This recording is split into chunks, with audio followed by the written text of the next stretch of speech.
মৃত রোগীকে সুস্থ বলে সিনেমার কায়দায় রোগীর পরিবারের লোকজনদের কাছ থেকে মোটা অঙ্কের টাকা নেওয়ার অভিযোগ আগরতলা আইএলএস কর্তৃপক্ষের বিরুদ্ধে। আবারও চিকিৎসায় গাফিলতির অভিযোগে বিতর্কে আগরতলার বেসরকারি আইএলএস হাসপাতাল। রবিবার সকালে হৃদরোগের সমস্যা নিয়ে ভর্তি হওয়া 40 বছর বয়সী অনামিকা মল্লিক সরকারের মৃত্যুকে কেন্দ্র করে ক্ষোভে ফেটে পড়েছেন মৃতার পরিবারের লোকজনরা। উনার বাড়ি ত্রিপুরা উত্তর জেলা পেচারতোল হাসপাতাল সংলগ্ন এলাকায়। সপ্তম শ্রেণীতে পড়ুয়া এক নাবালক সন্তান রয়েছে উনার। মাকে হারিয়ে নাবালক শিশু সন্তানটি দুই চোখের জল কিছুতেই আটকে রাখতে পারছে না। মৃত রোগীর পরিবারের লোকজনদের সাথে আইএলএস কর্তৃপক্ষ অবহেলা, দুর্ব্যবহার এবং অতিরিক্ত টাকা আদায় করছে বলে সংবাদ মাধ্যমের সামনে অভিযোগ তুলেছেন মৃত রোগীর পরিবারের লোকজনরা। উত্তর জেলার পেচারতল হাসপাতাল সংলগ্ন এলাকা থেকে স্বামী অমল সরকার তার 40 বছরের স্ত্রী অনামিকা মল্লিক সরকারকে রবিবার সকালে হৃদরোগের চিকিৎসার জন্য আগরতলা আইএলএস হাসপাতালে নিয়ে আসেন। অভিযোগ, মাত্র 4 ঘন্টার চিকিৎসার জন্য আইএলএস হাসপাতাল কর্তৃপক্ষ মোট 45,000 টাকা নেয়, কিন্তু সেই সময়ের মধ্যেই রোগীর মৃত্যু হলেও তা গোপন করে সিনেমার কায়দায় চিকিৎসার নাম করে চিকিৎসক ও নার্সরা অভিনয় করে যাচ্ছিল বলে অভিযোগ উঠেছে। মৃত রোগীর পরিবারের লোকজনদের দাবি, তারা তাদের রোগীর কাছে যাওয়ার অনুমতি চাইলে ওয়ার্ডে কর্তব্যরত এক নার্স তাদের সাথে দুর্ব্যবহার করেন।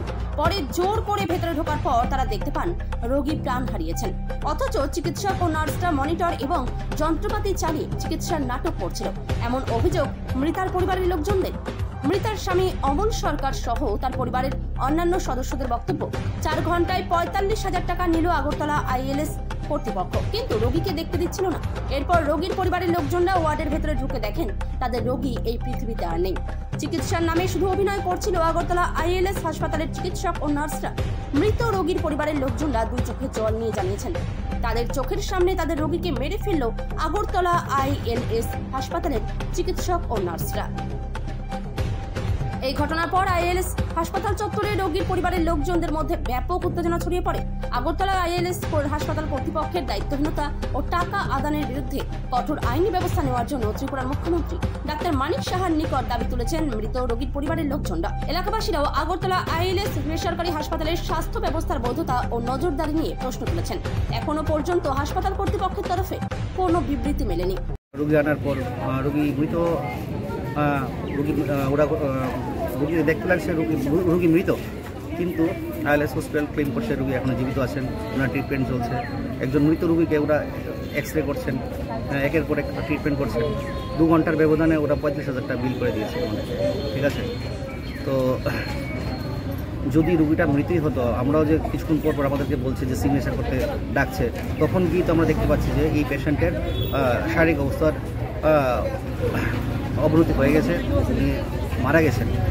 তো আমরা কিছু 2-1 বার যাওয়ার পর একটা ডাউট হলো, আমাদেরকে সামনে যেতে দিচ্ছিল না, কারণ একজন নার্স আমাদের সাথে খুব বাজে ব্যবহার করছে। কেন আছেন এইভাবে আমাদের চিৎকার করে থ্রেট দিচ্ছে। তো আমরা কী করবো, আমাদের সাথে কিছু বয়স্ক লোক ছিল, ওরা দেখে বলছে না রুগী তো মৃত। ওনার হাত পা দেখে বোঝা যাচ্ছে যে, চোখ দেখে বোঝা যাচ্ছে যে রুগী মৃত, এবং ওনার জিহ্বাটা পর্যন্ত বের করে দিয়েছে, ঠিক আছে। তো এই অবস্থায় আমরা কী করলাম যে না, আমরা বললাম যে না, আমরা পেশেন্টকে নিয়ে চলে যাব, পেশেন্টকে নিয়ে আমরা আইএলএস থেকে আপনি জিবিতে স্থানান্তরিত করি। কিন্তু দেখা যাচ্ছে যে ওরা বলছে এখন নেবেন, পেশেন্টের অবস্থা কিন্তু খুবই ক্রিটিক্যাল। তো ডিসপ্লের মধ্যে দেখা যাচ্ছে যে ওনার পালস রেশিও সব 120 করে আছে, সব নর্মালি আছে। আমরা আমাদেরকে ক্লেম করছেন যে আমরা রুগীকে বাঁচিয়ে রাখতে পারবো, কিন্তু আসলটা হচ্ছে যে রুগী 9টার সময় আমরা ভর্তি করেছি, ঠিক আমাদের যেটা ডাউট 10:30টার দিকে রুগী মারা গেছে। মানে ধরতে গেলে আইএলএস হসপিটাল একটা মানে ব্যবসার আখ্যায় পরিণত হয়েছে। হ্যাঁ, এখন মুখ্যমন্ত্রীর উদ্দেশ্যে মানে কি থাকবে আপনার বার্তা?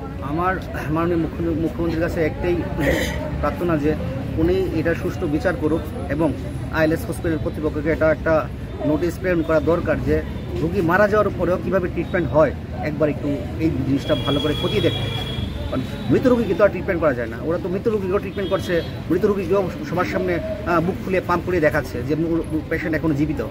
যে আমরা রুগীকে বাইরে নিয়ে আসলাম, এখন ওরা কোনো ডক্টর আসছে না যে পেশেন্টটাকে দেখতে, কোনো ডক্টর আসছে না। যখন আমরা রুগীকে নিয়ে ভেতরে ঢুকলাম, তখন ডক্টরের অভাব ছিল না, নার্সের অভাব ছিল না।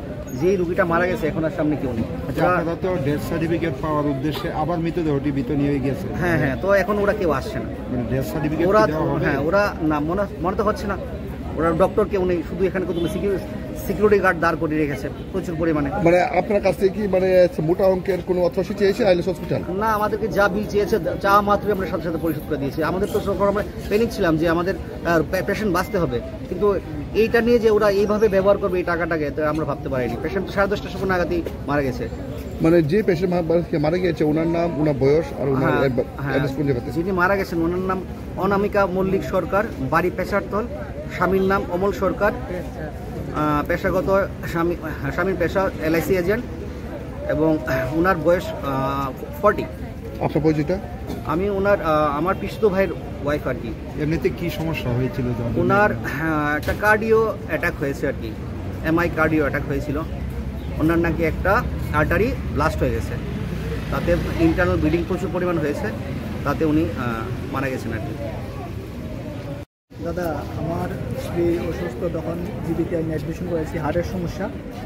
তখন এখানে হার্টবিট বাড়ছে, পালস করতেছে। তখন আমরা ইমার্জেন্সি এখান থেকে লাভা করে আমরা নিয়েছি আইএলএস আনছি করে। এখানেও পজিশন ভালো না, তারা বুঝেছে ততক্ষণ সময় বাঁচে, ততক্ষণ পর্যন্ত আমরা এই ভেন্টিলেশনে রাখি।